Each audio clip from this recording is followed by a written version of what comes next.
Тэгээ ер нь хүний потенциал сул би үндсэн 3 шалтгааныг өөрийн туршлага дээрээ бодож гаргаж ирсэн зүйл болохоор өнгөрснийхөө цонхоор өнөөдрөө хардаг. Буюу өнгөрсөнд ямар нэгэн сэтгэл өвтгөх үйл явдал тохиолдсон, сэтгэл гэмтэл бий болсон. Тэр нь нэг сайхан сэтгэл дотн дулаан харилцаа дэмжлэг татсанаас байдаг. Ганцаараа тэр бүхнийг давах болсон байдаг. Тэр ганцаараа хүн мэдрэмжээ мэдрэх чадам сул байдаг учраас бүгдийг хаачдаг. Тэгэд энэ энерги нь хуримтлагдаад өнгөрсний тэр өндөр идэвхжлтэй тэмцлийн хамгаалтын энерги нь бид хурна. Тэр сүр сэтгэл хөдлөл болж илэрнэ. Тэгээд тэр нь өдөр тутмын амьдралдаа реакцаар илэрдэг. Хүний хэлж байгаа ямыг байгаагаар нь бид нэр ихэнхдээ хүлээж авдаггүй. Өнгөрсний цонхоор харж өөрийнхөө дотоод ертөнцийн утгыг нааж хүлээж авдаг болж байна. Тэр аливаа юмны бид нэр цэвэр тунгалаг толтгой болсон байдаг буюу өнгөрснийхөө цонхоор өнөөдрөө хараад тэгээд реакцлаад бухимдаад яваад байдаг гэсэн. Тэгэхээр манай сэтгэл зүйн дэмжлэг үзүүлдэг энэ аргууд бол өнгөрснийг нь дахин яриулж тэр дурсамжийг гэтлүүлэхгүйгээр бидээр нь тогтцсон байгаа тэр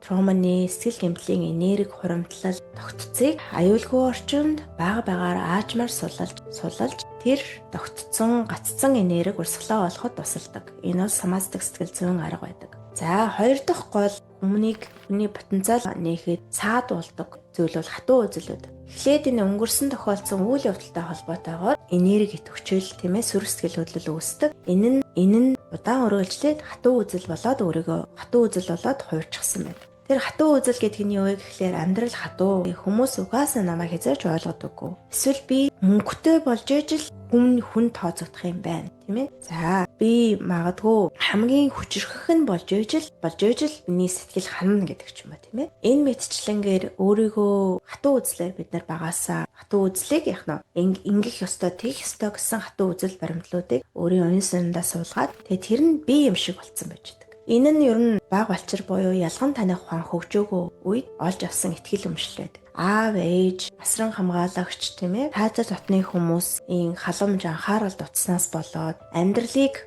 ойлгож ядж байгаа тэр бяцхан үедээ яг л ийм юм байна гэдэг. Яг л ийм юм байна гэсэн хатуу үзлүүдийг суулгадаг. Тэгээ энэ хатуу үзлүүд маань бидний амьдралыг том болсон хойно хоошин татсан хэвээрээ байгаад байдаг. Тэгэхээр балчир үеийнхаа үзэл хандлагаараа өнөөдөр бид нэр том болсон насанд хүрсэн энэ амьдралаа удирдах гац зүтгээд байдаг гэсэн санаа. За буддингийн ухаандаас хатуу үзэл гэж нэрлэдэг мөн үү? Бид нэр бодит амьдрал гэж нэг зүйл байна. Хүн болгон өөрийнхөө үзэл хандлага сэтгэл хөдлөлөөрөө өөрийн ертөнцийг бүтээгээд явж байгаа гэж тайлбарладаг. Тэгэхээр хатуу үзлээ халж чадах юм бол тэрийгээ сулал зөөлөж чадах юм бол бид нар үнийг амьдралаа илүү сайжруулах тийм ээ илүү гэгээлэг тийм ээ манлайлагч болох боломж байна гэсэн санаа. За тийм би өөрөө явн бидэрч тийм ээ жаргал золон дондор явж байхдаа нэгэн чухал нээлт хийсэн нь бол бидний байгалийн хуулийг дагдаггүй юм байна. Байгалийн оршихуйн хуульд суралцаагүй улмаас аминч эго үзэлт хуурдагдаж амьдардаг. Амьдрал угаасаа тэмцэн штэ. Би өнөөдөр амьдрахын тулд зүтгэж байгаа аахгүй. Амьдрахын тулд бизнес эрхэлж байгаа. Миний амьдрал битгий саадвал энэний цаана үнэндээ байгалийн хууль оршихуйн хуулийг ойлгоогүй